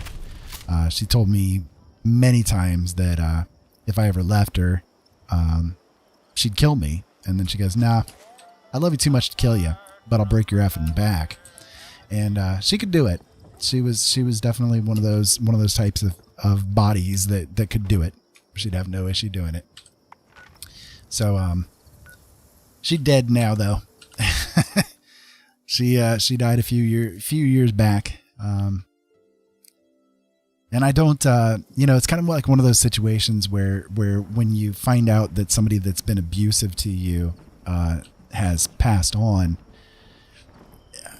how are you supposed to feel? You know, when you've been through it and you've kind of gotten to the point in your life where you've forgiven things, you know, and walked away from it all and all that kind of stuff. You know, how exactly are you supposed to feel knowing that now they've died? And for me, you know, it took me a little bit to, I don't know, come to terms with things, because how I ended up handling it for myself was basically just, I went to a tree, you know, as I was talking about the trees earlier, right? I went to a tree and I had a conversation with her, at that tree, and told her, I know you can hear me, and that we went through everything that we went through, and gosh, that's a terrible item. And that in spite of everything, I forgive you. And just kind of walked away, and what else, I guess, could I do is really what it comes down to. What else could I do? Because, am I supposed to feel happy for the fact that they're dead? Am I supposed to, tree therapy, exactly. Am I supposed to, feel sad that they're gone? I mean, it's just, I'm not either way, kind of neutral about it all,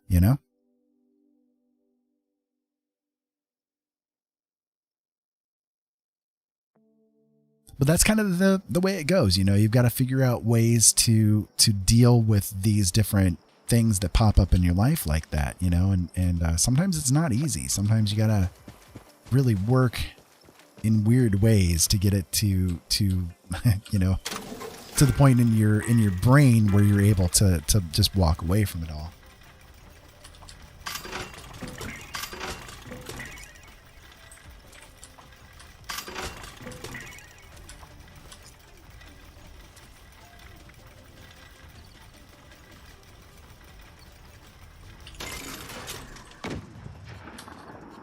So anyway, for those of you guys just tuning in, this is Blind Dad Does. Right now, Blind Dad is doing gaming and talking about the weirdest crap that comes into his head and hoping that everybody else is going to remain around while he discusses all of these weird topics. Not scaring everybody away, I guess. So, I am blind. My username is Blind Dad Does for a reason. I am blind. I actually see too much instead of too little. I have a genetic defect in my eyes called keratoconus, and so my eyes are pyramid shaped instead of egg shaped. And because of that, anything that I look at, I'm basically getting dozens of the same image superimposed over each other, washed out, completely weirdly warped. And on top of everything, I have a whole bunch of scarring on my corneas as well. So that adds in all of that fun elements too.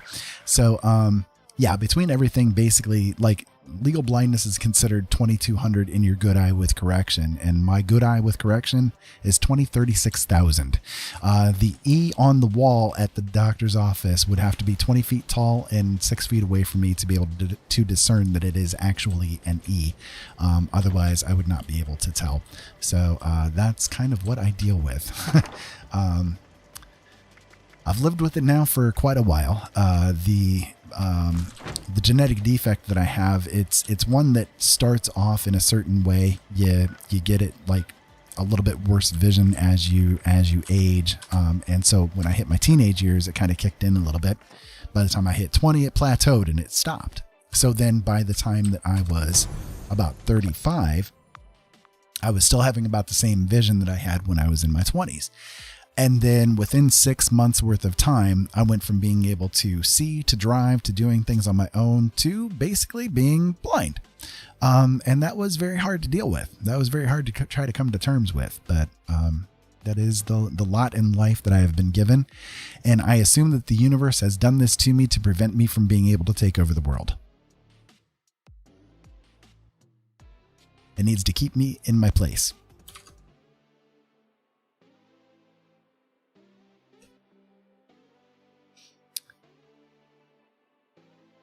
Yep, got to keep me in line. Exactly. So, it is what it is. At this point, there are a couple of options that I could do. Like, I went to see the best guy in the business as far as this disorder is concerned. He actually is about 100 miles away from where we live. I went to go see him a few years ago to see if there was any options that I could do. And basically, the one hope that I had was this particular kind of a surgery called a cross-linking surgery, where they would actually open up my corneas, insert a lens into it, and then close my corneas back up again to try to give my corneas some stability to allow me to have some kind of focus of vision. But my corneas are far too thin. My progression of the disease is far too long for me to be able to handle having that. So that became a non-option for me. So the other option that I have basically left for me is to have corneal transplants. Well, the problem with having corneal transplants with the condition that I have,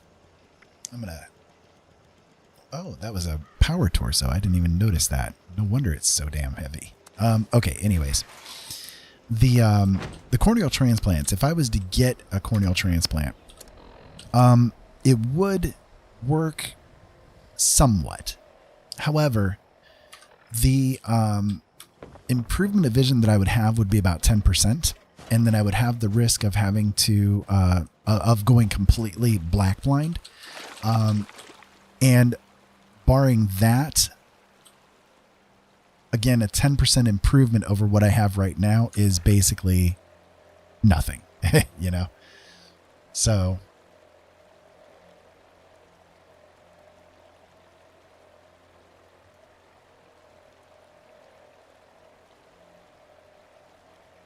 Right, exactly. That's a really good quote from Hamlet, and it does definitely apply. Yeah, it really does. So the other risks that come with like having that kind of a transplant done is that if I was to do it every year, I would have to have cataract surgery, because the eye drops that I would have to use to prevent the rejection would give me cataracts at least once a year. And then also I would have the risk of going completely black blind. And let's see, what else? I mean, it's just kind of like a big pile of stuff all together, you know? So by the time that everything is said and done, the improvement of 10% of my vision from what it is right now would not be worth the risks that would be associated with it. Oh, I'd have to also do anti-rejection drugs as well. That was the other thing I was trying to think of. So,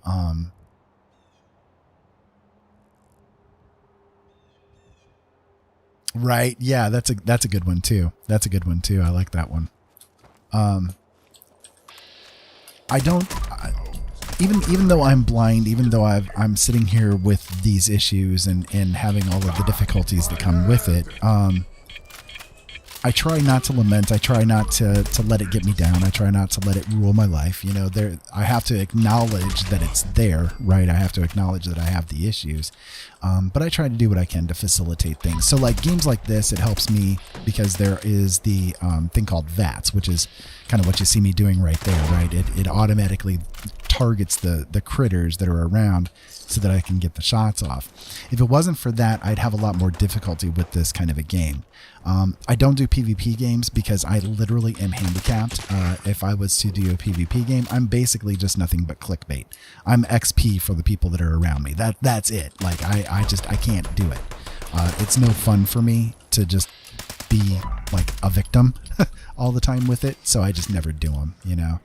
So, you know, if you're interested in games and all that kind of stuff, you know, I do play a lot of different games, but you won't see those, here on my channel. You won't see PvP kind of games on my channel. It's just not going to happen. So if you're interested in that kind of thing, if you think that's what it's all about, I invite you to move along, or you can stay and just have a little bit of fun with me as I discuss the weirdest kind of crap that comes into my head and hope that everybody else will also enjoy it all for whatever it's worth, you know?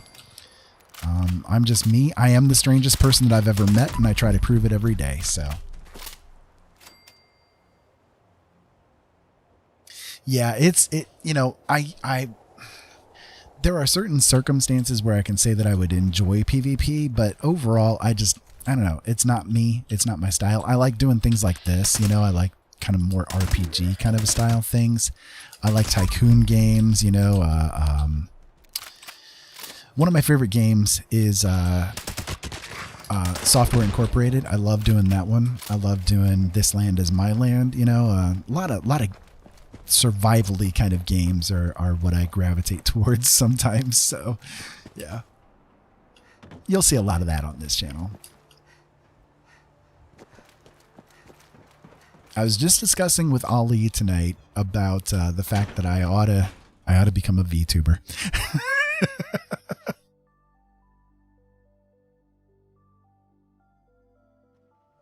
That way nobody has to see my ugly mug on their screens. That's why I have the image so small. No, you don't want to see that. No. Only thing I have going for me is my beardly goodness. I am the strongest. Strongest super mutant.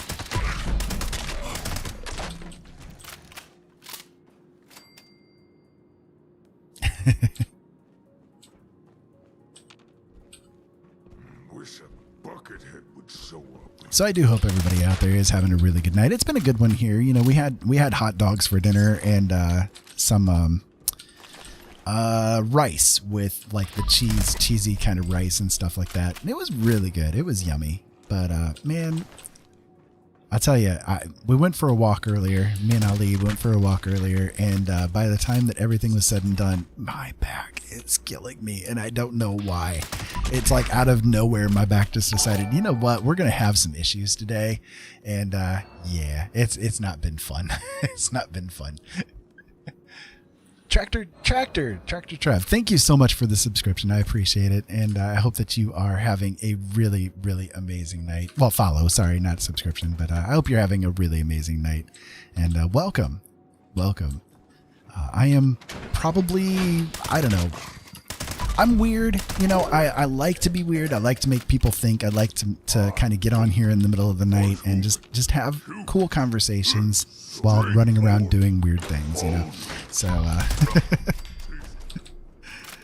hopefully y'all stick around.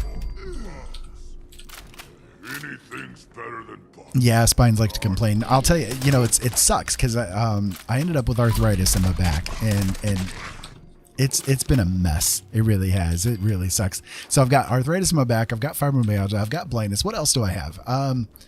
I have chronic weirdness. I have chronic strangeness. Yeah, chronic weird thoughts that go through my head. So here's a question for you guys. We were talking about magic earlier. Like if we had access to magic right here, right now, what kind of superpower do you think you would end up with? Like at this point in time, right now, the you that you are right now, what kind of superpower, like a mutant superpower? Let's go with that. Mutant superpower. What would you think would be the one you would end up with? I'm genuinely curious. The ability to digest rocks. Well, what would you think would be the one that you would end up with, though? Like, as the person that you are right now. Because that might be what you'd want, but...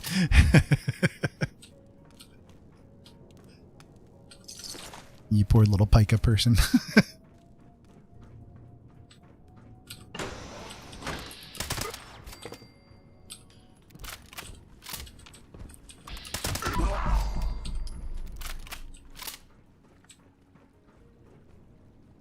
I think for me it'd be the amazing inept man. The amazing inept man, able to make people feel uncomfortable at the drop of a hat. Yes, exactly. That would be me. That would be me.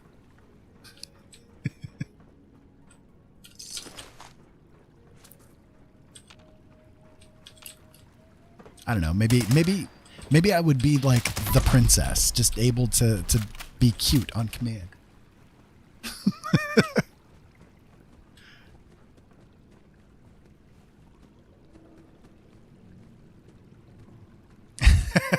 That works, Ollie.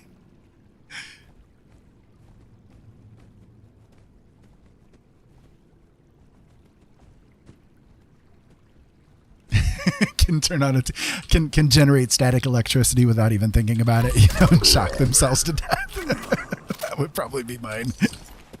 It's crazy because like wintertime comes along and I swear I could probably like jumpstart a car by the static electricity that's generated. Like, I don't know if it's because of my hair, my beard, whatever. I don't know, but like, man, the amount of static that comes around me it's nuts. It really is. It's like I go to touch the outside of the car and I'm just like, oh, God dang it. Come on, quit with this shocking stuff, man.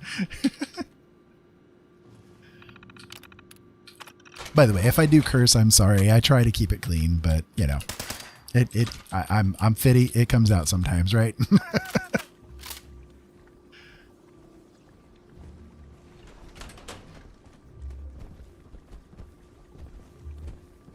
Summoning objects, yeah, that would actually be very useful, you know, especially if you lose something, you know, you lose your phone or you lose your keys or something like that. Just poof, summon it back into existence would be really nice.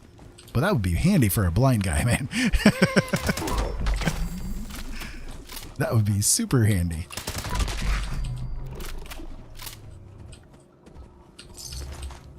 I swear we have brownies living in our house. So, you know, do you guys know what brownies are? Okay, this is like in like Irish legend and stuff like that. The brownies are the little critters that, you know, kind of like, I don't know, like house dwarves kind of a thing or something like that, you know, but much smaller, right?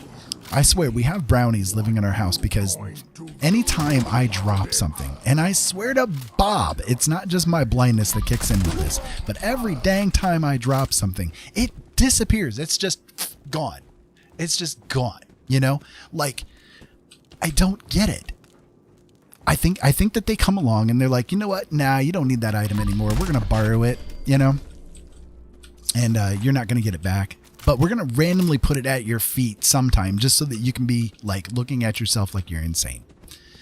Because that's what I do. You know, I'll drop something and I'll look for, I kid you not, an hour trying to find it. You know, I'm like on the floor, on my hands and knees, scraping around with my arms, my hands, my feet, everything, trying to seek out this thing that I drop. And it's nowhere. I could hear it, like I would drop it, it'd hit my thigh or something like that and fall to the floor, right? And I could hear it hit the floor because I got good hearing. I could hear it hit the floor. And then it's nowhere. It's gone. It disappears. Where the hell did it go? Right? And then an hour later, I'll just like take a step somewhere like to go to the bathroom or something and poof, right there it is. Okay. Well, where the hell were you? You know, where did this come from? Because you weren't there. I looked there. I know I looked there because I felt there over and over and over again. I know I looked there. So you tell me that brownies and stuff aren't real, man. They want our stuff. They're just here to take our stuff.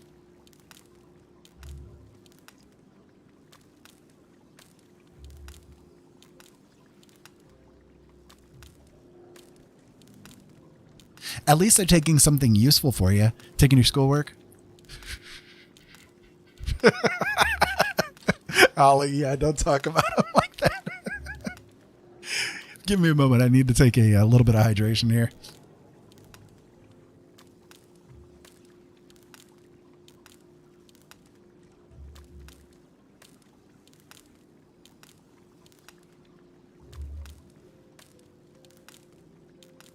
Last week, my loving wifeling. I drink tea.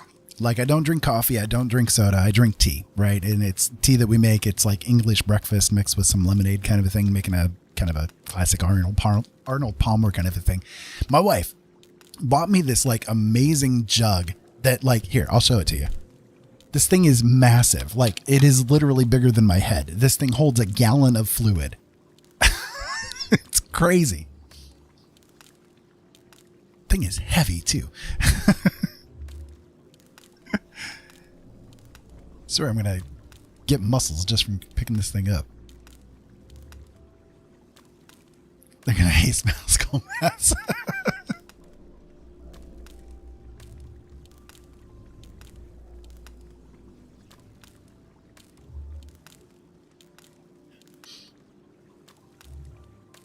Anyways, what was I saying? I was talking about something.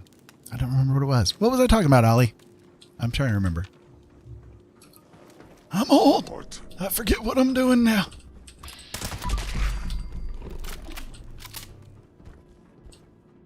Oh, yeah, the brownies. The brownies, yeah. I am not going to apologize. They're stealing my stuff, and I'm supposed to apologize to them? No. No. They need to apologize to me for taking my things. These are my things. They're not allowed my things. Taking my stuff. It's my stuff. I like my stuff. Oh, hello, Super Mutant. Where'd you come from? You just kind of like came out of nowhere at me. Yeah, they bite me anyway. They can bite me. Bite me. Anyway. So talking about superpowers, one of the interesting things, you know how people talk about how if you like lose your vision or you lose some other sense that the other senses kick in, right? Yeah, right, exactly. I'm yelling at the fair folk. So there is some validity to it, right? So the other senses do pick up because you have to pay more attention to what these other senses are doing.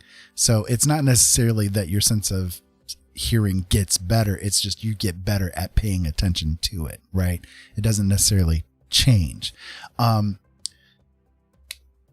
This is my luck. Okay. This is my, see, I believe I have an RNG angel, you know, the random number generating angel. My angel sucks. My angel has been just the worst employee that I have had for many years now. Okay. So you would think, okay, great. I went blind. What kind of superpower am I going to get out of it? Right.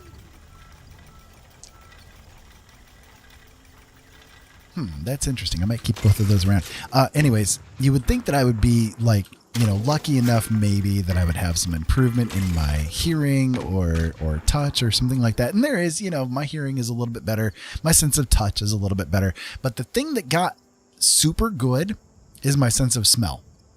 My sense of smell. Why my sense of smell? When you live in a household with people, you know, with 4 other people, having an improved sense of smell is not really the best situation. I sit like a foot away from where the bathroom door is. This isn't the best situation for me to have a better sense of smell.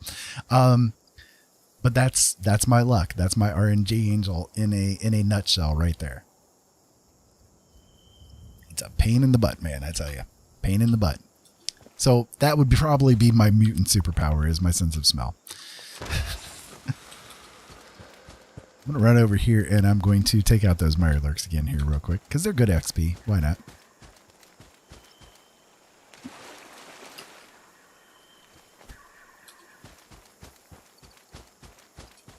So let me give you a little bit of a dad moment here. It's been a little while since I've done one. Let me give you a little bit of a dad moment. So,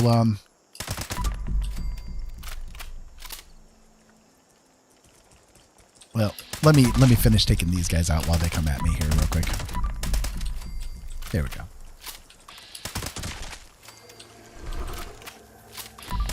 Oh, quit your spitting at me. There you go. Take that. Down doggy. Down doggy and again.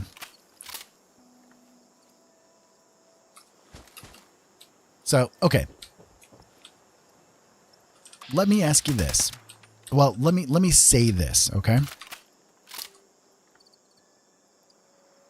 Did you have anything to drink today? If you didn't, make sure you take at least a little something, you know, a little bit of hydration, take a few sips of water, whatever you can do. Did you eat anything today? If you didn't, go grab like at least a bite of peanut butter or something. Get something in you for your body to function on. And, you know, that's good enough, right? You can just take a little something in. I know sometimes it doesn't feel good to do it. And I know sometimes it's hard to do it. But you should at least get a little something. Give something for your body to function with. Because, you know, when your body is eating itself, it does make you feel even more miserable. Okay? So make sure you do that. And for those of you guys outside of the UK, make sure you tip your waitstaff because it's very important to do so. So there you go. There's your little bit of a dad moment for you guys. And just remember, you are worthy of being loved, no matter what anybody else might try to convince you otherwise. Okay? Okay. So let's move on.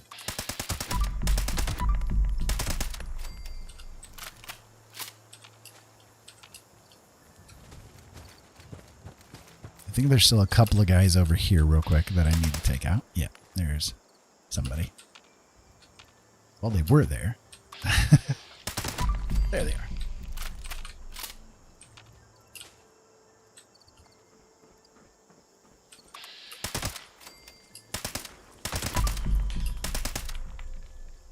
queen up?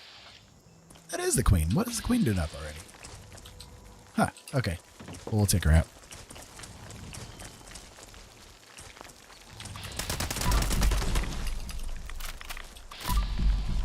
I need to target her legs. Why am I targeting her head? Her head is not the soft spot. There we go. That'll work. That'll work.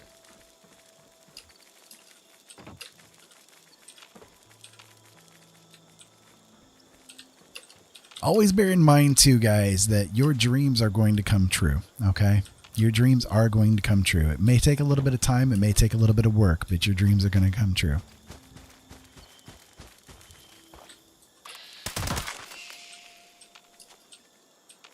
The actual queen.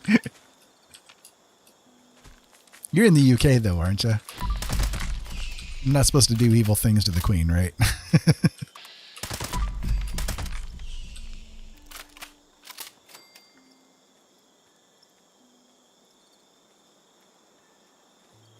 Oh, Aussie. Gotcha. Gotcha.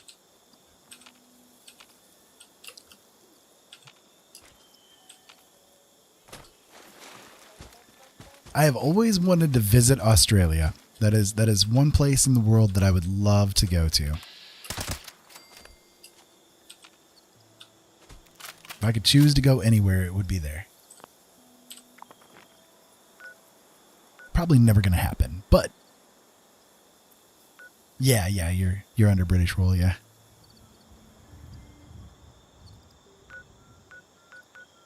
I've always thought I would do well in Australia because I like the warmth. You know, I like it. I like warmth.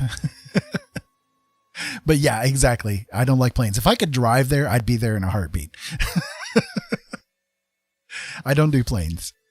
Planes, flying is weird. Okay. If we were meant to fly, we would have been given wings. Flying is such a weird thing. You're put inside this little barrel and you're flung at massive speed across the stratosphere under the control of somebody you have no clue about. And you think this is normal?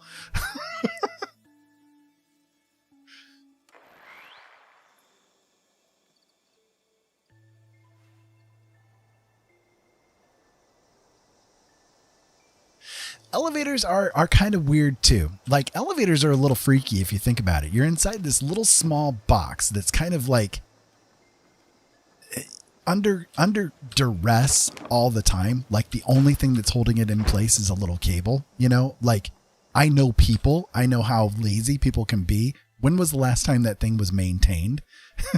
You get on these elevators and you start hearing them creak and whine and moan and everything like that. And then you're like, well, here I am, you know, I look at the weight limit, right? And I'm calculating because I weigh like 230 pounds. My wife weighs like 240, you know, my kids are weighing another 100, 150 each, you know, and it's like by the time everything's said and done, the weight limit's like 500. Okay. Does that count the weight of the car too? Because the weight of the car is pretty heavy too, you know? And when was the last time that cable was maintained? Because it doesn't sound like it was sometime recent. It sounds like maybe it was like when it was built in the 1800s. Maybe. Maybe. Somebody go up there with some WD-40 or something, because my God, that thing sounds terrible.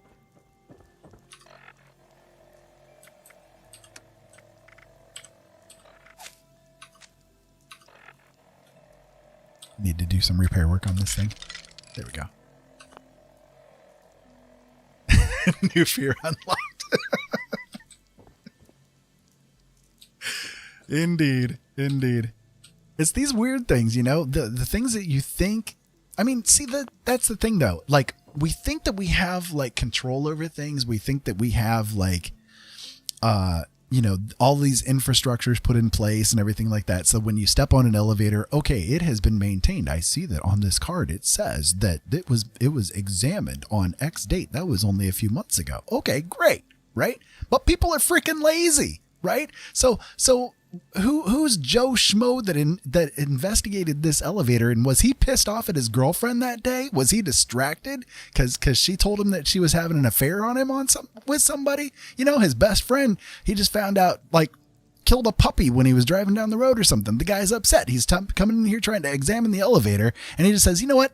Screw it. It's done. You know, and he puts the thing down on the card and goes home, right? Goes home to yell at his wife or whatever the case may be. So I don't know. It's just those things, you don't know, like, unless you were there at that moment in time, you don't know how well of an examination was done on this thing, and then you get into it and it starts creaking. And these are the thoughts that go through my head. See, I'm an author for a reason. I have all of this weird imagination that goes on.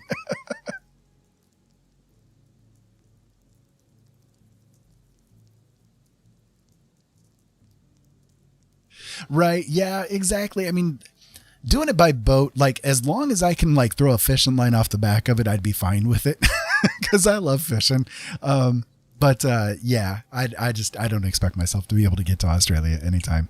I suppose if the only way that would do it, like, would be if my wife and kids ended up, like, knocking me out Mr. T A-team style and put me on the plane and just have me asleep the whole time. That'd probably be the only way I could do it.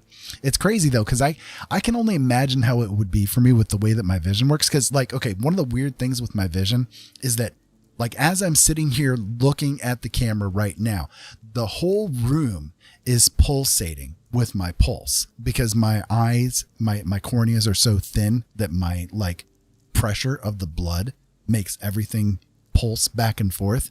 So the other day, for the first time in years, I got onto a swing so that I could swing, because I like to swing. I like to have fun, right? I'm young and carefree. I want to have a little bit of fun. So I got on this swing and I started swinging. And what happens? I freaked myself out because this swing was making my vision go so wonky. Oh my God. I was tripping hard. It was like I was on acid or something. I'm like, no, I got to get off the swing right now. This is way, way too much for me. I cannot hack this. Not for Ira. No, thank you very much. No, thank you very much. So, yeah. Anyways. It's free acid. Yeah, it was much funnier for Ollie, that's for sure. Ollie was trying to push me. They're like, let me push you harder. I'm like, okay, I'll see how high I can go. And I'm like, nope, I'm done. I'm done. I am not doing this again. So now I know, apparently now swings are a phobia for me.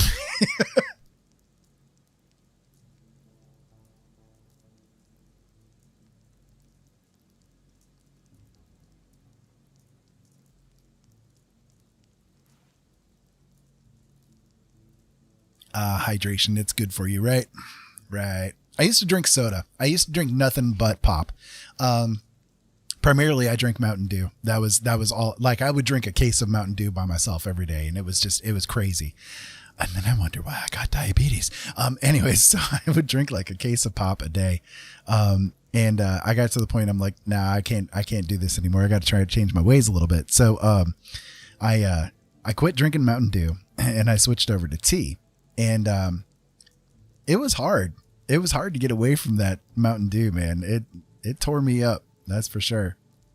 But nowadays, once in a while, I'll go, like, if we go to a restaurant or something like that and they have Mountain Dew, like, available on the menu, I will order it and try it and then remind myself of why I didn't like it, So it's like, it's kind of one of those things, those, what's it called? Shoot. See, it was in my head. Aversion therapy. That's the word for it. Aversion therapy. You have to try it and realize why you didn't like it, anymore. I don't understand how I drank so much of it, because I can't stand the taste of it at this point in time. It's kind of the same way with cigarettes for me. I vape, right? I vape now. But just like 3 days ago, I hit my 8-year anniversary for quitting smoking. I quit smoking for my wife because she's got severe heart issues. And whenever I would smoke around her, it would hurt her chest. So, for her as a gift, I quit smoking, and I had been smoking for almost 30 years. So, how I did it though was by switching over to vaping, and, it hasn't bothered her at all for me to vape. I could blow it right in her face and it doesn't bother her at all. But I just hit my 8-year anniversary, and it's kind of weird because if I smell like somebody smoking a cigarette somewhere, it actually really bothers me at this point. And I never thought I would be that kind of a person, but yeah, since I quit smoking, it's been that way.